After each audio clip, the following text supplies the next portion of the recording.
welcome to my very first video blog. In this episode, I'll be sharing a journey I took on the XPT Trainlink service. The XPT first came into service in the early 80s and was similar in design to the British Rail high-speed trains that came into service in the mid to late 70s. This particular train has a top speed of 160 kilometers an hour, but usually cruises around 110 to 120 kilometers an hour. Our journey takes us up the New South Wales and Queensland eastern seaboard via towns such as Taree, Kempsey, Coffs Harbour, Grafton, Casino and on to Brisbane, taking a little under 12 hours. Well, it was supposed to anyway, but more about that later.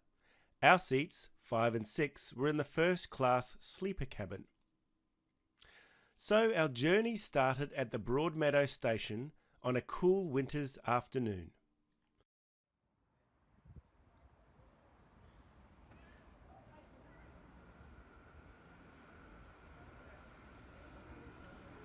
The train rolled into the station around 10 minutes past its scheduled arrival time from Sydney due to a late running Sydney to Newcastle intercity train service.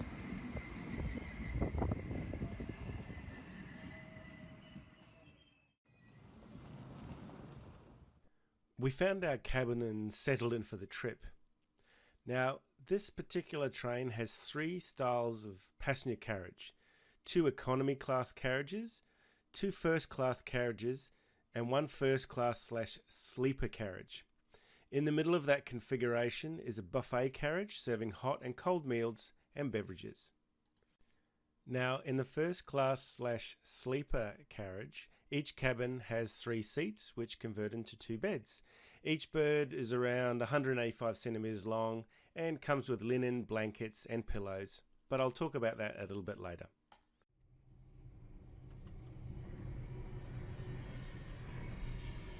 On the first class sleeper carriage, there is 1 bathroom for every 2 cabins, so 5 bathrooms in total. Each bathroom has a toilet and shower with hot and cold running water. The bathroom was adequate for this type of journey, and as you can see, it's a very compact design. We were also provided with towels and an amenity kit each, which I'll go into a bit more detail shortly.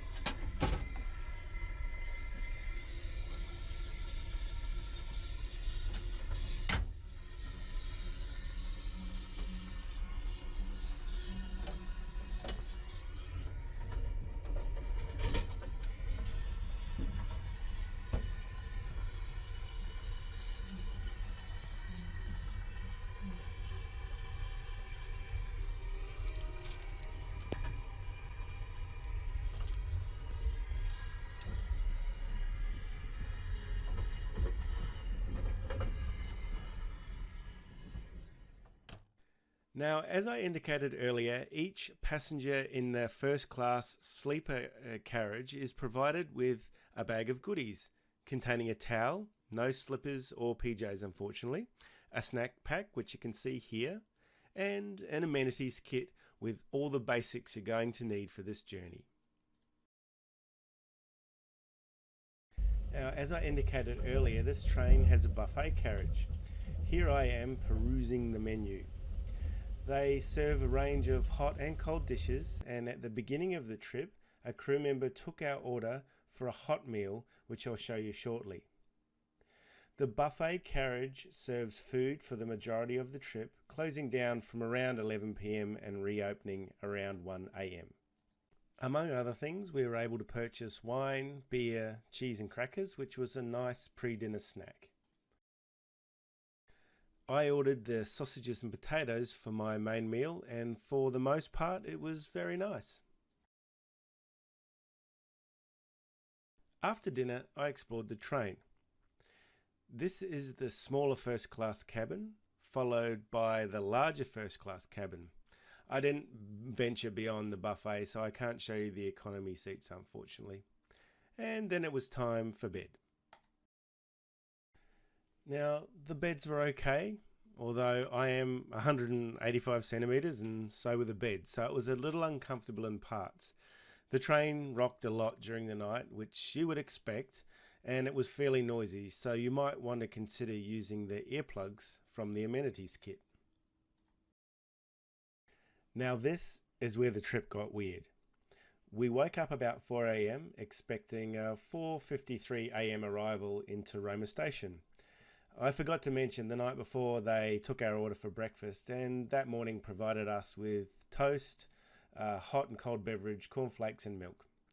At about 4:30 a.m. an announcement came over the speakers saying the train was still on time, but there was a short delay. This turned into a very long delay, and eventually, after about 2 hours, we were told tracks between us and Roma Station were closed for scheduled maintenance, and we would be transported the rest of the way via bus.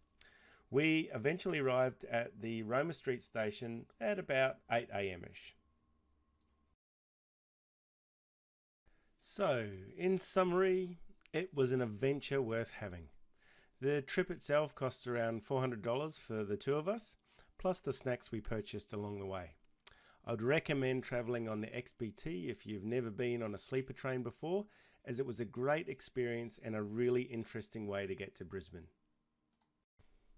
And finally, thanks so much for watching. Subscribe to my channel if you'd like to see more of my adventures.